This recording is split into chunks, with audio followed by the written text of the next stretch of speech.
여러분 안녕하세요. 자, 오늘은 지난 시간 뒤를 이어서 교과서 82페이지, 83페이지에 나와 있는 알프스 이북의 르네상스와 종교개혁과 관련된 내용에 대해서 수업을 진행을 하도록 하겠습니다.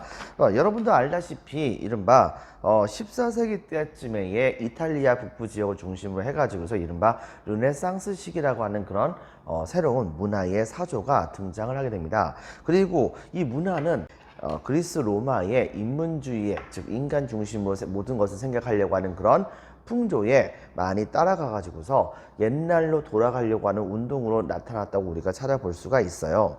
자, 그런데 이것이 이제 알프스 지역, 알프스라고 하는 산맥 북쪽 지역으로 이러한 사조가 전파가 되게 되면서 이것은 독특한 또 다른 그런 형태의 하나의 사조로서 이때 당시에 정착을 하게 됩니다. 자, 그리고 그 뒤를 이어서 종교개혁이라고 하는 상황이 벌어지기도 했었죠. 바로 오늘은 그런 부분에 대해서 살펴보도록 하겠습니다. 자, 먼저 내용을 보면 다음과 같이 이야기를 할 수가 있을 것 같습니다. 자, 알프스 이북의 르네상스 16세기 이후니까 이탈리아 지역에서 있었던 르네상스의 비교해서 봤을 때는 벌써 100년도 넘게 시간이 지나간 상황에서 일어난 것이라 볼 수 있는 거잖아요. 바로 그런 시간적 차이가 있다는 것을 여러분들 기억을 해주기 바랍니다. 먼저 특징에서는요, 기본적으로 봤을 때 알프스 이남 지역에서는 인간에 대한 관심을 가지고 그 다음에 인간에 대한 살아가는 삶과 그 다음에 인간의 모습을 아주 현실감 있게 표현하려고 하는 것이 주된 방식이었다고 한다면, 여기의 경우에는 바로 사회 비판적인 그런 측면으로 모든 것이 나타나게 됩니다. 왜 그러냐면 실제적으로 이때 당시에 그리스도교를 한번 확인해 본다고 했었을 때 초창기에 그리스도교가 처음 등장했을 때 말이죠.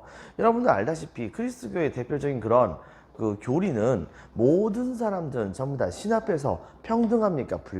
불평등합니까? 당연히 평등하죠. 그런데 이런 상황에서 바로 그리스도교를 믿고 있다고 하는 서유럽 자체는 이미 왕이라든가 귀족이라든가 그 다음에 뭐 부자, 가난한 사람 이런 식의 어떤 형태든 간에 차별이 존재를 하고 있던 그런 상황이었습니다. 또한 귀족들이 바로 이 농노들에게 엄청나게 많은 양에 해당되는 재물들을 강탈해오는 것이 현실이기도 했었고요. 바로 그런 여러 가지 측면에서의 봉건제의 악습에 대해서, 또한 그때 당시 있었던 여러 가지 현실의 부조리에 대한 비판들이 되게 많이 있을 수밖에 없었습니다. 근데 거기서 또 한 가지 교회의 부패에 대한 비판이 되게 심했었어요. 여러분들 그거 혹시 아는지 모르겠지만 초창기에 그리스도교의 경우에는 성직자가 결혼을 했을까요? 안 했을까요? 여러분들.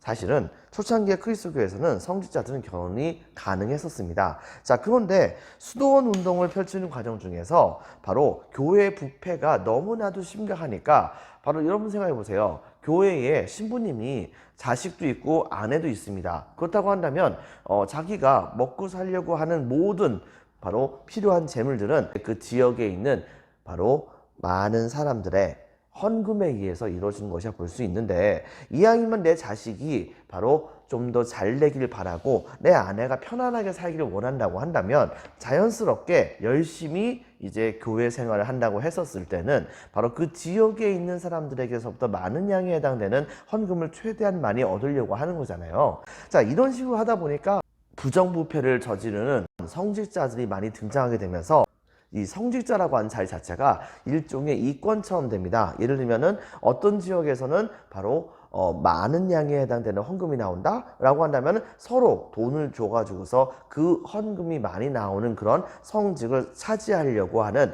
상황이 많이 벌어지기도 했었죠. 이른바 성직 매매와 같은 부정부패와 같은 그런 사태가 벌어지게 됐던 것입니다. 즉 그 사람의 그리스도교를 믿는 신학의 정도에 따라 가지고서 그 사람을 성직자로 임명하는 것이 아니고 바로 돈 주고서 이것을 사고 팔거나 혹은 권력으로서 이것을 성직을 주거나 빼앗거나 하는 그런 상황이 계속해서 벌어졌던 거예요. 근데 이것은 그리스도교에서 그렇게 하라고 얘기한 적이 단 한 번도 없잖아요. 이거 자체가 잘못됐던 것입니다.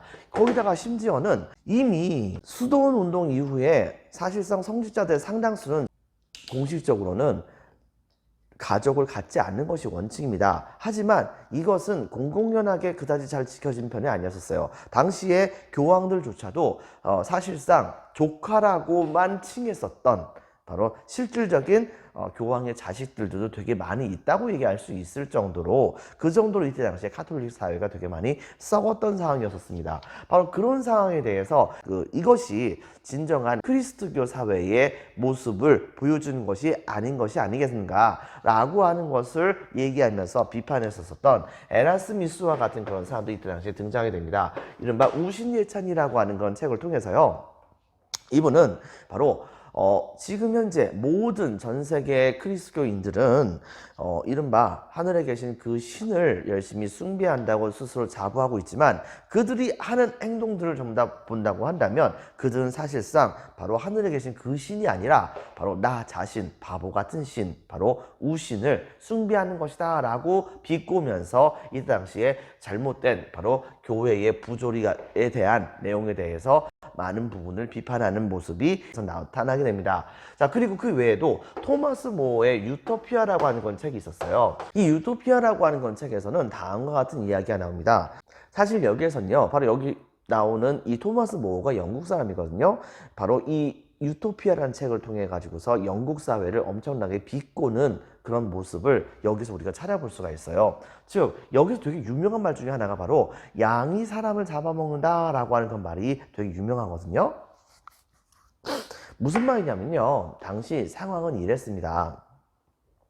프랑스 북부 지역, 영국과 가까운 지역에는 플랑드르라고 하는 건 지역이 있었어요. 이 플랑드르라고 하는 지역에서는 양의 털을 가지고서 옷감을 짜는 모직업 산업이 되게 많이 발달했었습니다. 근데 여러분 생각해 보세요. 모직업 산업을 발달시키려고 한다면 당연히 그 재료인 양모가 많이 공급이 되어야 할 거 아니에요. 그렇기 때문에 이때 당시에 그 수많은 양모를 주로 되게 많이 공급하는 그런 지역이 바로 어디였었냐면 영국이었습니다. 영국의 경우에는 이때 당시에 많은 양에 해당되는 양을 키워서 바로 그들의 털을 잘라가지고서 이때 당시에 플랑드르 지역으로 보내는 행위를 되게 많이 했었죠. 그리고 거기에서 얻어진 이익이 생각보다 되게 짭짤했단 말입니다. 그런데 이게 문제가 있었습니다. 많은 영주들은 일반적으로 자기가 갖고 있었던 바로 이 장원에서 농노들을 농사를 시키고 거기에서 얻어지는 수익을 자기가 갖는 것보다는 차라리 그 사람들 다 내쫓아버리고 그들이 원래 갖고 있던 땅들을 전부 다 목초지로 만든 다음에 양을 키우고 그 다음에 거기에다가 바로 목동 몇 명만 고용해 가지고서 양을 치기만 한다고 한다면 그런다면 거기서 얻어진 이익이 바로 농사 져 가지고서 얻는 이익보다 훨씬 더 낫던 겁니다. 자, 이렇게 되게 되자 이때 당시에 이른바 영국 내부에서는 제1차 인클로저 운동이라고 하는 운동이 벌어지게 돼요. 그것은 바로 뭐냐면 이른바 울타리치기 운동이라고 하는 것인데요. 즉 영주들은 자기 장원에서 살고 있었던 농노들을 전부 다 내쫓아버립니다. 다 내쫓아버리고 바로 그 땅에서 그 땅을 전부 다 이 양을 키우는 목초지로 전부 다 바꿔버려요. 그렇게 하고 나서 그 다음에 쫓겨났었던 농노들이 자기의 땅으로 들어오지 못하도록 울타리를 치는 모습을 보여줬던 것입니다. 여러분 한번 생각해 보세요. 결과적으로는 그렇게 쫓겨났던 많은 농노들은 갈 데가 있겠습니까? 사실상 거의 없죠. 이들에게 주어진 선택은 두 가지입니다. 하나는 첫 번째, 굶어 죽거나 아니면 두 번째, 굳이 얘기한다면 세 가지일 수도 있겠네요. 바로 도적대가 되거나 아니면은 어쨌든 간에 많은 사람들이 있는 곳에는 일자리가 있을 수가 있으니까 사람들이 많이 모이는 곳인 도시로 가가지고서 거기에서 어떻게든 간에 비비고서 살려고 노력을 하거나 이 세 개의 바로 선택 중에 하나밖에 없었다 볼 수 있겠죠. 결과적으로 이렇게 되기 때문에 양 키우는 것 때문에 사람들이 죽게 되는 상황이 벌어지다 보니까 이때 당시에 토마스 모어는 바로 이 유토피아라고 하는 책에서 양이 사람을 잡아먹는다라고 하는 말을 했던 것입니다. 하지만 이런 관계가 나중에 가서는 도시 지역에 사람들이 많이 몰려가게 되고 많은 사람들이 몰려가게 되게 됨에 따라서 노동자를 고용할 때 들어가는 비용이 그만큼 낮아지게 되다 보니까 이때 당시에 그런 싼 노동자들을 이용해 가지고서 돈을 많이 버는 사람들이 등장하게 되면서 이른바 자본주의라고 하는 바로 경제 시스템이 등장하게 되었다는 것을 우리가 한번 또 생각을 더 넓게 해볼 수가 있는 것이겠죠. 이런 측면이 있다는 걸 여러분 같이 기억을 해주기 바랍니다. 그 다음에 또 한 가지는 세르반테스라고 하는 사람은 돈키호테라고 하는 그런 글을 짓습니다. 바로 이 주인공이었었던 이 돈키호테는 바로 기사의 삶을 동경했었던 노인이었었는데, 이 노인이 바로 스스로 기사가 되려고 노력을 하는 모습을 보여주면서 일어나는 여러 가지 에피소드들을 보여주는 것입니다. 하지만 그 기사가 스스로 되겠다고 해가지고 나섰었던 이때 당시에 이 돈키호테가 보여줬던 그런 모든 행위들은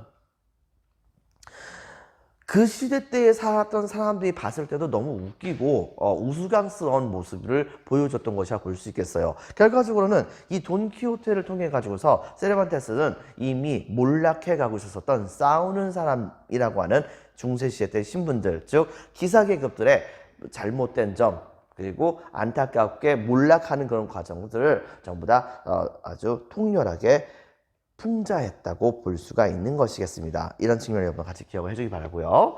자, 그래서 이 몰락했었던 기사계급들이 이때 당시에 풍자했다는 점. 그 다음에 또 한 가지 과학적인 측면에서는 코페르니쿠스와 그 다음에 갈릴레이 같은 건 사람이 되게 유명합니다. 특히 이제 코페르니쿠스 같은 경우에는 지구가 태양을 돈다고 하는 지동설이라고 하는 것을 알아냈었어요. 근데 문제는 뭐냐면 당시의 교회는 전부 다가 지구가 태양을 도는 게 아니고 태양을 비롯해서 우주에 있는 모든 천체들이 바로 지구를 돈다고 생각을 하고 있었거든요. 자, 이렇게 되다 보니까 이때 당시에 바로 이 코페르니쿠스의 경우에는 교회의 의견에 반하는 이론을 내기가 너무 힘들었던 겁니다.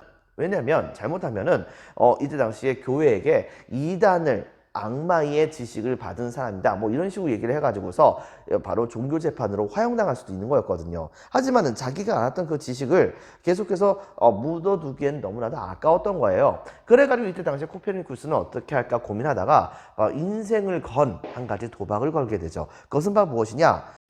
자기가 죽으면서 이 지동설을 학계에 내놓은 겁니다. 여러분 생각해 보세요. 죽은 사람을 또 죽일 수가 있습니까? 결과적으로는 이때 당시에 교회는 이 코페르니쿠스를 어떻게 건드리지 못했고, 코페르니쿠스는 자기가 죽으면서 바로 이 지동설을 세상에 내보냈었죠. 그리고 이 지동설을 봤었던 많은 학자들은 자신들의 우주관을 많이 바꿔나가는 모습을 보여주게 됩니다. 그 과정 중에서 대표적인 사람이 바로 이 갈릴레오 같은 건 사람이었었죠. 이분의 경우에도 끝까지 바로 이 지동설을 주장했다가 나중에 종교재판까지 끌려가가지고서 거기에서 교회의 위력에 무릎을 꿇고서 네, 알겠습니다. 바로 지구가 태양을 돕니다. 라고 말했지만 그럼에도 불구하고 바로 이 법정에서 나오면서 그래도 지구가 태양을 돈다 라고 하는 말을 남겼다고 하는 그 이야기는, 그런 에피소드는 전설적인 얘기라 볼 수 있겠죠. 자, 이런 측면을 여러분 같이 기억을 해주기 바랍니다. 바로 그래서 지동설, 갈릴레이의 지동설이 바로 중세 사람들의 우주관을 변화시켰다. 그런데 이런 모든 지식들의 기본이 되는 것은 바로 뭐냐면 이 활판인쇄술이었었어요. 이게 왜 중요했냐면 여러분들 당시에 바로 이 활판인쇄술의 경우에는 복사를 할 수 있는 인쇄술이라고 하는 거 아니겠어요? 근데 문제는 뭐가 있었냐면 당시에 이미 먼 옛날서부터 유럽에 있는 사람들은 책을 갖고는 있었습니다. 문제는 책들의 그 책장 있죠. 이 책장을 뭘로 만들어야 할지 잘 몰랐었어요. 왜? 종이가 없었으니까. 때문에 그 시대 때 책들은 전부 다 뭘로 쓰여 있었냐면 양의 가죽과 같은 것으로 전부 다 쓰여 있었습니다. 이른바 양피지라고 보통 얘기를 하죠. 자, 이렇게 되다 보니까 여러분 생각해 보세요. 자, 고대에 엄청나게 많은 지식들이 내려오긴 했었지만 이런 지식들은 전부 다 양피지에 쓰여져 가지고서 그래서 책으로 남겨진 그런 형태다 보니까 이 책을 보는 것 자체가 너무나도 이제 비싸 가지고서 사람들을 책 보는 것이 너무 엄두가 안 났었고, 그것도 시간이 흘러가면 흘러갈수록 이제 손상이 되니까 빨리 옮겨 적어야 되는데 옮겨 적을 때 들어가는 양피지 자체도 되게 많이 좀 돈이 많이 들어갈 수가 있는 거잖아요. 근데 나중에 종이가 바로 이 유럽어 전파가 돼요. 그래가지고 많은 사람들이 이때부터 종이를 본격적으로 책을 만드는 데 쓰긴 했었었죠. 하지만 복사하는 방법을 몰랐던 거예요. 그러다 보니까 전부 다 이것을 일일이 옮겨서 적는 필사를 하는 모습을 보여줬었던 것입니다. 그러다 보니까 사람들이 이것을 옮겨 적는 데 시간이 얼마나 많이 걸리겠습니까? 당연히 그 책들의 양은 엄청나게 많이 있다고 얘기할 수가 없었었죠. 자, 그랬는데 이때 당시에 구텐베르크가 서양에서는 최초로 이때 당시에 활판 인쇄술을 발명합니다. 그래가지고서 이걸로 바로 이때 당시에 굉장히 많은 책들을 막 찍어냈었어요. 그 시대 때 많은 사람들이 가장 좋아했었던, 원했었던 그런 책이 바로 뭐였냐면 성경책이었는데요. 이 성경책들을 많은 사람들에게 알려주게 되면서 많은 사람들은 바로 이 성경책의 내용을 보고서 그 시대 때에 바로 카톨릭 사회를 보고 뭐가 잘못되는지를 확인한 다음에 이때 당시에 교회가 지배하는 세상에 대해서 비판을 많이 했다고 합니다. 어쨌든 간에 이러한 성경책을 시작으로 해가지고서 많은 지식들이 사람들에게 알려지게 되면서 자연스럽게 이 활판 인쇄술들은 바로 싼 값으로 지식과 정보들이 많은 사람들에게 전파될 수 있는 상황을 만들어줬다고 볼 수가 있겠습니다. 자, 그래서 먼저 보겠습니다. 알프스 이북의 르네상스를 먼저 보면요. 동그라미 1번 등장에서는요. 16세기 이후에 주로 빈칸이 적혔습니다. 알프스 산맥. 알프스 산맥 북쪽을 배경으로 시작됐었고요. 별표 2개. 특징에서 동그라미 1번 초기 그리스도교 연구를 통해 봉건자의 악습과 현실 사회의 문제점을 비판했습니다. 동그라미 2번 교회의 부패에 대한 비판. 그 다음에 두 번째 문학에다 별표 1개 반. 자, 동그라미 1번 에라스무스라고 하는 사람이 바로 우신예찬, 우신, 바보 같은 신을 예찬, 찬미했다 이겁니다. 찬양했다 이거예요. 자, 그래서 이것은 결과적으로는 바로 교회가 잘못된 신앙을 갖고 있다고 하는 것을 비판했기 때문에 교회의 모순과 교황과 성직자의 부정부패에 대한 비판을 보여줬다는 것을 우리가 찾아볼 수가 있겠습니다. 자, 동그라미 2번에선 토마스 모어의 유토피아와 같은 그런 책이 유명했었고요. 이것은 영국 사회의 현실을 비판했었다라고 하는 걸 우리가 찾아볼 수가 있겠습니다. 동그라미 3번에는 세르반테스의 돈키호테, 이거의 경우에는 몰락하는 기사계급을 풍자했었고요. 자, 그 다음에 과학에서는 코페르니쿠스와 갈릴레이가 빈칸을 짓겠습니다. 지동설을 주장했다. 지동설에다 박스 한번 쳐주세요. 이것 때문에 바로 중세 사람들의 우주관이 변화가 일어나게 됩니다. 그리고 또 한 가지 활판 인쇄술이 이때 당시에 발달합니다. 활판 인쇄술에다 박스 한번 쳐주고요. 바로 구텐베르크가 바로 활판 인쇄기를 개발하고 이걸 통해 가지고서 많은 책들이 바로 싼 값으로 풀리게 되면서 많은 사람들이 지식을 많이 갖게 되었다라고 하는 것을 우리가 찾아볼 수가 있겠습니다. 자, 그 다음에 세 번째 종교개혁에 대해서 한번 얘기해 볼게요. 자, 이 종교개혁의 경우에는 상황이 좀 더 심각해지게 됩니다. 약간 좀 알프스 이북의 르네상스가 먼저 시작을 하긴 했었지만 종교개혁이 일어났던 그 시대하고 이 알프스 이북의 르네상스는 바로 약간 좀 시기적으로 겹치는 부분이 있어요. 이런 측면을 여러분들 먼저 생각을 해주기 바랍니다. 바로 이 배경에서는요, 카톨릭의 부정부패가 너무 심했었습니다. 지금 현재 우리가 알고 있었던 천주교가 엄청나게 많이 부정부패했었던 것이에요. 바로 성직은 이권으로 생각이 되어서 서로 매매가 되어지고, 그 다음에 많은 사람들은 헌금들을 바로 자기의 재산으로 생각을 해가지고서 생기는 그런 모습을 보여주게 됐었던 것이죠. 그리고 성직자들은 겉으로는 안 그런 척 하면서 결혼도 하고 재산도 축적하고 하는 모습을 보여주면서 많은 그런 신자들의 존경심을 잃어버리게 만들었던 상황이었습니다. 자, 이런 상황에서 세속군주와 그 다음에 교회와의 사이가 그다지 좋은 편은 아니었던 것입니다. 세속군주의 입장에서 본다고 한다면 당시에 이 교회의 세력이 너무나도 힘이 세게 된다고 한다면은 바로 국가를 통일적으로 통치하려고 했던 왕의 입장에서 봤을 때는 강력한 경쟁자가 생긴다고 볼 수 있었으니까 교회의 개입을 그다지 좋아했을 리가 없었겠죠. 근데 거기다 또 한 가지 뭐가 문제가 있었었냐면 당시 교회가 갖고 있었던 이 재산이 너무 많았다는 겁니다. 근데 문제는 뭐냐면 여러분들 알다시피 11조라고 하는 게 있었잖아요. 그것은 바로 뭐냐면 그 사람이 갖고 있는 바로 수입의 10분의 1을 바로 하늘에 계신 그분을 위해서 교회에다 갖다 바치는 것이라 보면 됩니다. 이 11조. 근데 이제 문제는 뭐가 있냐면 이 11조를 교회가 받았을 때 그 11조를 그럼 도대체 어디다 쓰느냐? 이걸 생각해 본다고 한다면 첫 번째, 이것을 갖고 와가지고서 바로 그 지역에 있던 고아라든가 빈민과 같은 사람들을 구제를 하기 위해서 쥐꼬리만큼 쓰였습니다.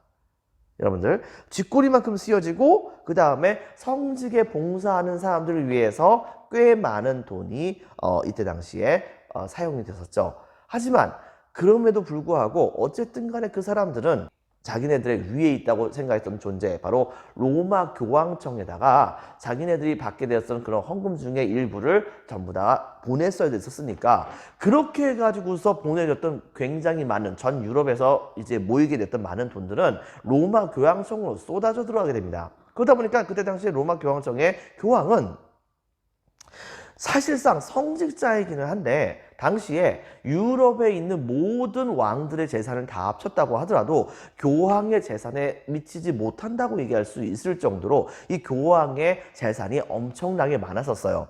자, 근데 문제는 뭐냐면 이게 교회의 재산이다 보니까 세속의 권력이 교회의 재산에다가 간섭을 하는 것은 또 금기시되는 그런 측면이 있었거든요. 하지만 만약에 바로 그 교회 재산에다가 세금을 매겨버린다고 한다면, 그리고 또 한 가지, 교황청으로 넘어가고 있었던 많은 돈들 중에서 일부는 바로 세속의 군주들이 갖게 된다고 한다면 그 돈을 가지고서 국가를 부강하게 하는데 많이 힘을 쓸 수 있을 거라고 생각했었던 이때 당시에 이 세속의 군주들과 영주와 같은 건 사람들은 교회의 재산에 이제 눈독을 들이기 시작을 했었던 것이죠. 하지만 문제는 뭐냐, 이때 당시에 교회에 개입을 할 수 있는 그런 상황이 그렇게 녹록지는 않았던 겁니다. 자, 그렇기 때문에 바로 계속해서 눈치만 보고 있었었는데 이놈의 교회가 그만 스스로 재발등을 찍어버리는 사태를 벌이게 돼요. 이른바 면벌부라고 하는 것을 판매를 하게 됩니다.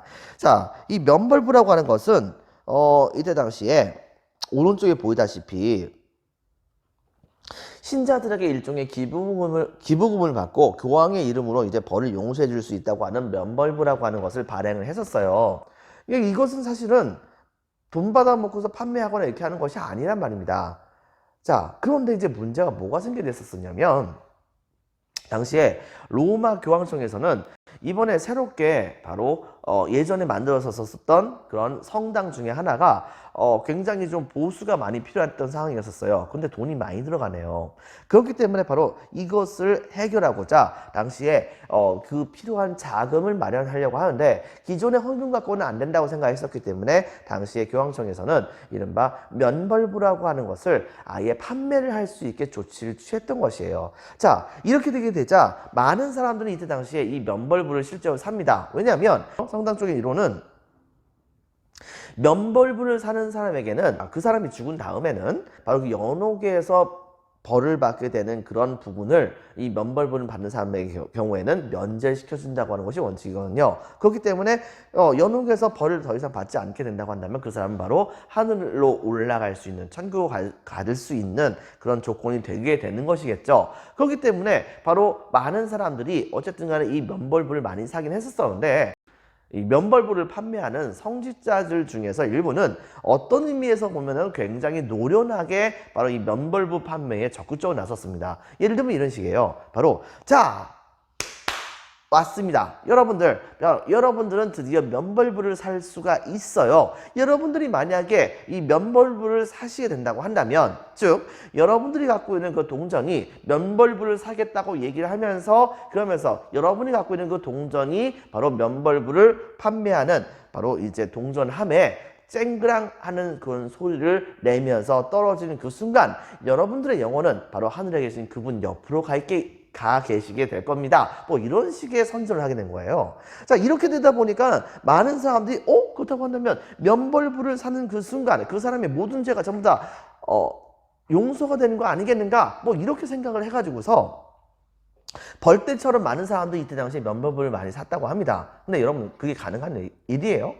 이건 말이 안 되는 거잖아요, 여러분들. 자, 이랬기 때문에 이때 당시에 바로 이 굉장히 중요했었던 이 신학자 중에 한 명이었었던 독일 지역의 루터라고 하는 사람은 이거에 대한 비판을 열심히 가하게 됩니다. 즉, 이 면벌부라고 하는 것 자체가 이게 말이 되느냐, 이것은 판매하면 안 된다, 그리고 이것은 교회의 탐욕에 불과한 것이다 라고 얘기를 하면서, 그러면서 실제로 구원을 받는 것은 면벌부를 사가지고서 구원을 받는 것이 아니고 하늘에 계신 그분을 믿겠다라고 하는 그 믿음에 의거해서만 구원을 받을 수 있는 것이다 라고 하는 것을 강조하면서, 95개조의 조항에 입각해가지고서 당시에 이제 교리에 대한 비판을 하는 과정 중에서 전통적인 방식에 따라서 자기가 살고 있는 그런 성에 성문에다가 95개조의 방방문을 딱 하고 붙여놓습니다.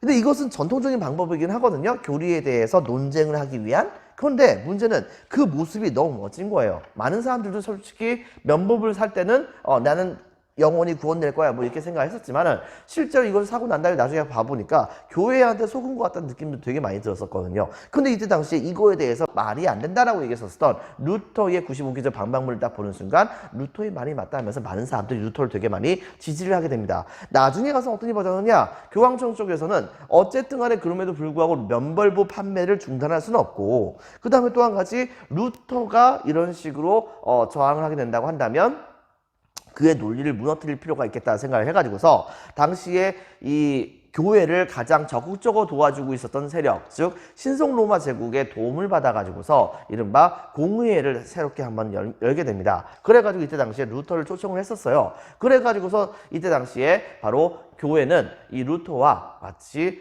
논쟁을 벌이게 됐었는데 그만 이 논쟁에서 루터가 패배를 하게 됩니다. 자, 근데 문제는 뭐냐? 이 논쟁에서 패배를 했음에도 불구하고 즉 기존의 많은 성직자들이 알고 있는 크리스트교의 교리와는 다르게 루터가 생각하는 그런 생각이 다르다는 것을 루터가 깨닫게 만들어 놓고, 그 다음에 네가 알고 있는, 즉 루터가 알고 있는 그런 교리는 사실상 이단에 해당되는 것이다. 그러므로 너는 둘 중에 하나를 선택해라. 바로 너의 주장을 꺾고서 그리스도교가 맞다고 얘기를 하든지, 그것이 아니라고 한다면 너는 이단으로서 화형을 당해야 된다, 뭐 이런 식의 얘기를 했던 거예요. 자, 이랬었는데 이때 당시에 루터는 그럼에도 불구하고 나는 내 주장을 결코 꺾을 생각이 없다 라고 선언했고, 그 순간 바로 루터를 이제 바로 화형을 시키려고 하는 그런 모습을 보여줬었는데, 당시에 이 루터를 눈여겨보고 있었던 독일 지역에서의 가장 강력했었던 바로 제후 중에 한 명이 이 루터를 납치를 합니다.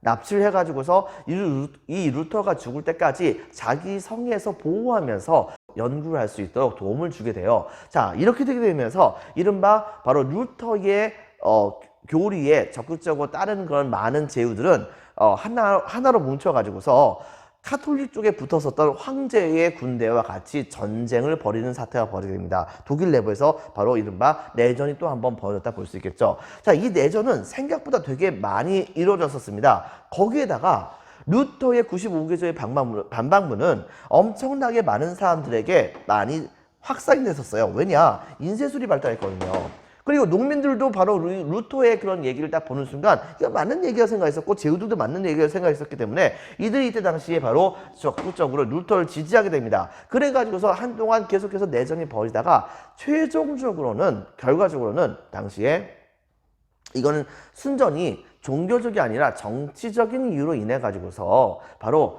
이때 당시에 화해가 이루어지게 됩니다. 즉 아우구스부르크 종교 화해라고 하는 이때 당시에 종교적인 그런 화해가 있었어요. 여기에서는 어떻게 썼느냐, 바로 제후들이 자기네 지역에서 믿어야 되는 종교를 루터교 혹은 카톨릭교 이 둘 중에서 하나를 고를 수 있다라고 하는 것 내용으로 이때 당시에 정해지게 됩니다.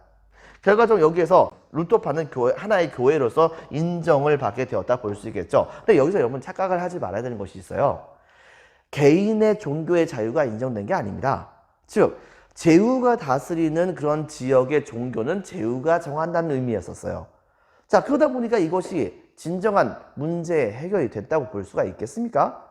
즉 크리스토교를 믿는, 천주교를 믿는 사람들의 경우에는 루터파 교회를 믿고 있었던 제후의 영토에 가면 그 사람들이 탄압을 받고, 그 다음에 루터파를 믿고 있는 사람들은 천주교를 믿고 있는 사람들의 지역으로 가게 된다고 한다면 거기에서 탄압을 받게 마련이었던 것이겠죠. 자, 이런 상황이 벌어지고 있었을 때 종교개혁자 2단계가 등장하게 됩니다. 이른바 프랑스 사람이었던 칼뱅이라고 하는 사람이 스위스 지역에서 나름대로 활약을 되게 많이 하게 됐었는데요.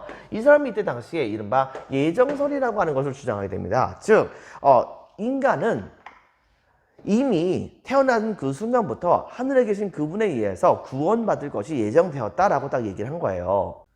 자, 그렇기는 한데 문제는 뭐가 있었냐면 바로 그렇게 예정되었던 그런 사람들이라고 하더라도 그 사람이 실제로 그렇게 구원받을 수 있는 사람이라고 하는 것을 몸으로 증명을 해봐야 될 거 아닙니까? 자, 그렇기 때문에 그 사람은 당연히 바로 구원받을 사람이기 때문에 남들에게 전부 다 모든 면에서 모범을 보여야 한다고 하는 것입니다. 때문에 그들은 항상 근면하고 그 다음에 성실하다라고 하는 것을 제대로 보여주는 모습을 이때 당시에 근면하고 성실하다라고 하는 부분을 많은 사람들에게 인식을 시켜주는 것이 중요했었어요. 근데 이제 문제는 뭐냐면 선생님도 이제 예전에 한번 얘기한 적이 있었었는데 천주교 즉 그리스도교의 경우에도 옛날 그리스도교의 경우에도 원래는 상업을 그다지 좋아하지 않았습니다.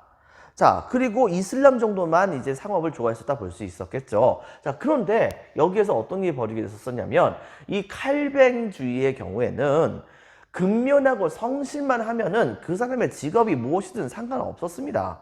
여러분들, 근면하고 성실하게 상업에 종사할 수도 있는 거잖아요. 물론 농업에 종사할 수도 있는 것이고 그 다음에 정치에도 종사할 수가 있는 것입니다. 그러다 보니까 종교의 귀천을 그다지 가리지 않았었어요. 그러다 보니까 이때 당시에 돈은 항상 많았어요. 하지만은 항상 내가 죽은 다음엔 지옥에 가지 않을까라고 하는 것에 대해서 항상 두려움을 갖고 있었던 이때 당시에 도시민 계급의 입장에서 본다고 한다면 이러한 이 칼뱅주의의 주장은 매우 좋은 것이라 볼 수 있었겠죠. 때문에 이때 당시에 주로 상업에서 종사했었던 많은 사람들이 이 칼뱅의 바로 예정서를 되게 많이 좋아했었습니다. 그리고 이것은 곧 유럽 각 지역으로 전파가 돼요. 그래가지고서 영국에서 이 칼뱅주의를 믿고 있던 사람들은 청교도라고 부르고 그 다음에 스코틀랜드 즉 영국이 이렇게 있다고 치면요, 너무 대충 그려서 미안합니다.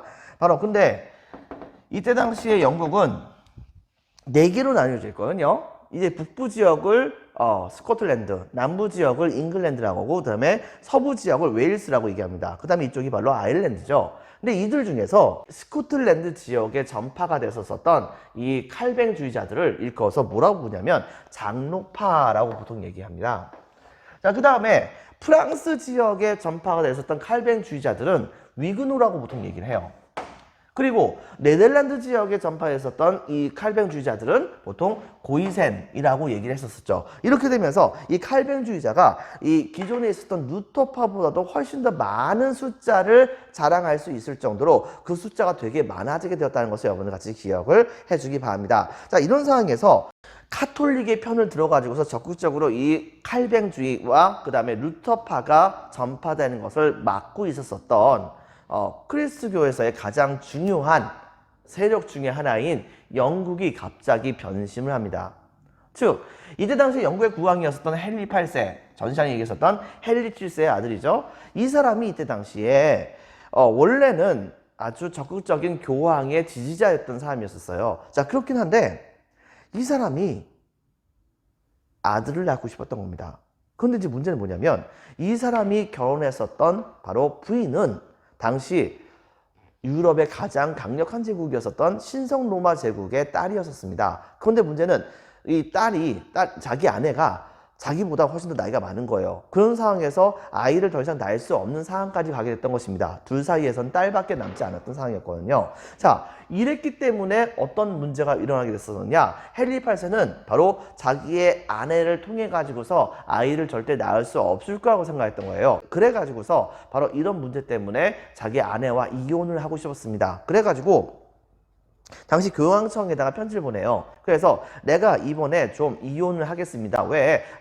아들도 좀 얻어가지고서 내 왕위를 자식에게 좀 물려주고 이렇게 해야 될 거 아니에요? 뭐 이런 식으로 얘기합니다. 근데 문제가 뭐가 있었냐면 바로 이때 당시에 그 헨리 8세의 아내가 신성 로마 제국 황제의 딸이었다는 거예요.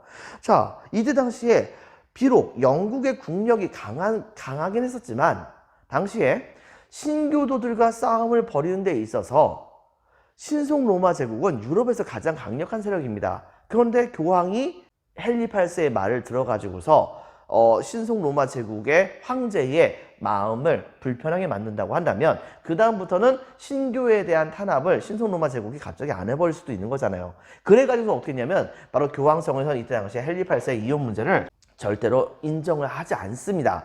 이혼을 하지 말라고 얘기를 해요. 그런데 결과적으로 헨리 8세는 자기 아들에게 왕위를 물려주고 싶은 마음이 너무 강했던 거예요. 그래가지고서 어떻게 했느냐, 갑작스럽게 바로 이 국왕은 스스로 내가 바로 영국에 있는 바로 모든 교회의 최고 우두머리다 라고 이때 당시에 선언을 딱 합니다. 그리고서는 당시에 유행을 하고 있었던 칼뱅주의와 루터주의에 자기네들이 생각했을 때 받아들일 수 있을 만한 것들을 좀 수용을 해요.